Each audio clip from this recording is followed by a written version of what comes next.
What's up, and welcome to Me, You, and Switch 2. I am me, Tom Tate, and you are you. So let's talk about Switch 2. This is the latest and greatest Nintendo Switch 2 news brought to you every Tuesday and Friday in snackable, short and sweet 5 to 10 minute episodes. Today happens to be Friday, April 17th. It is 7:22 a.m. on the East Coast. I am traveling still, so again, the audio quality might be a little different. I have a cheap little microphone in a cheap hotel room.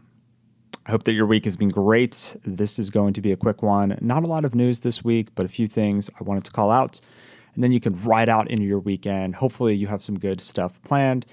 First and foremost, Mouse PI for Hire released yesterday, and I caught a few reviews that I just wanted to go over.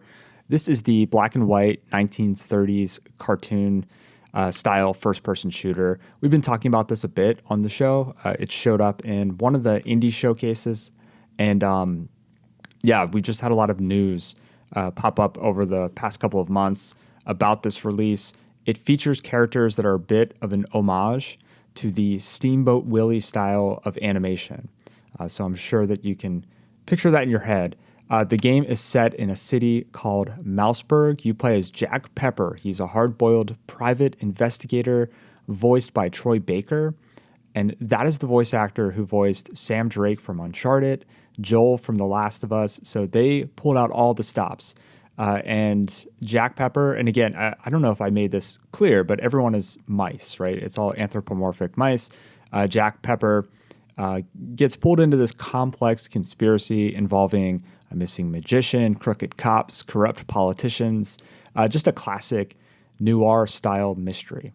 And from what I've seen and read of the gameplay, it's very similar to classic Doom or Quake first-person shooters with a bunch of weapons to pick up.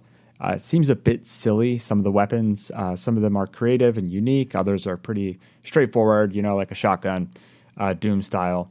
So here are a few review highlights that I kind of jotted down as I was reading through these. Game Informer's Billy Gibbons said, boss battles are the highlights, offering delightfully wacky and challenging showdowns that test all of your skills at once. One of my favorites featured a fellow who cycled between windows on various floors of a house, forcing me to line up timely cannon shots while simultaneously fending off his lackeys outside. Now, Billy did mention the general action lacks depth, though, so he wasn't as thrilled with just the general gameplay loop. There's a turn-based baseball card minigame, though, at the local bar in the game that Billy said he sunk a few hours in, and he said was one of his favorites. This game reminds me a little bit of Cuphead, just watching the fluidness of the animation style. Just my impressions. And Billy gave it an 8 out of 10. So he obviously liked the game. IGN's Will Borger was less generous. He gave it a 6 out of 10. And he shared Mouse PI for Hire is an amusing enough FPS if you just want to blast some cartoon mice and not think about it too hard. But its haphazard marriage of noir storytelling and boomer shooter action are at odds in uncomfortable ways that weaken both aspects. Will had some issues with the narrative. You can read more about it. I'll link to the review in the show notes. But I will mention he also called out that one of his favorite things was the baseball card minigame. So I'm interested to play this game just to see what that minigame is. And then finally, Polygon doesn't give ratings, but Ford James titled his new review, Mouse PI for Hire is a hilarious, charming, stylish first-person shooter romp. I enjoyed Ford's review. It's actually really nice to see that this game isn't just blast everything in the room and move on. Ford writes, new abilities are gradually unlocked as you progress, including a double jump, wall run, and gliding. These are more for exploration than combat, though, and the game doesn't shy away from hiding secrets. There are newspapers, comic strips, baseball cards that can be used in a minigame, and ultra-secret Jack Pepper replica figurines to hunt. With the movement tech available, they can be hidden everywhere and anywhere.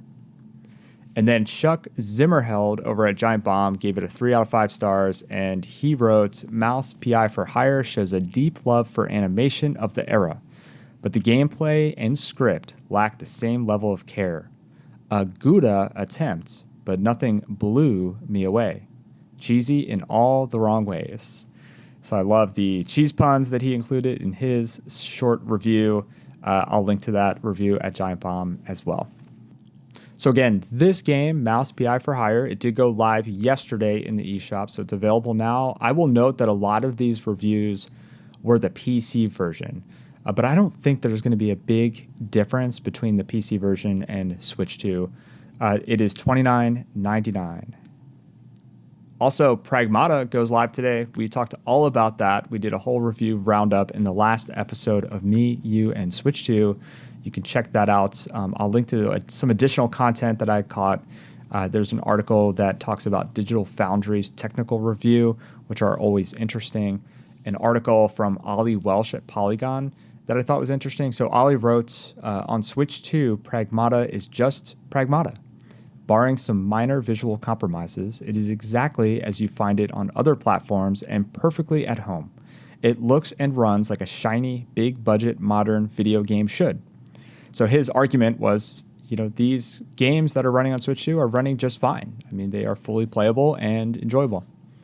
And then finally, I saw some more rumors that Bethesda's Starfield will finally hit Switch 2 sometime soon. We'll see. I don't think there's an official release date for that yet or full confirmation, but the rumors have been that Starfield will finally make its way from Xbox. It just hit PS5 recently, and it'll be out on Switch 2. Okay, that's it for today. I hope that you find some time this weekend to enjoy the things you like to do. I am hopeful that soon I will be back at home, back in the basement, back with my normal recording setup. I know the audio probably sounds a little bit different. Even my speaking cadence probably sounds a little bit different since I'm in a hotel room and I'm trying not to enunciate and shout. But I want to thank you so much for your time and your attention. It really does mean a lot to me. Thank you for all the kind ratings and reviews. I will be back on Tuesday. Much love. Now go play some games.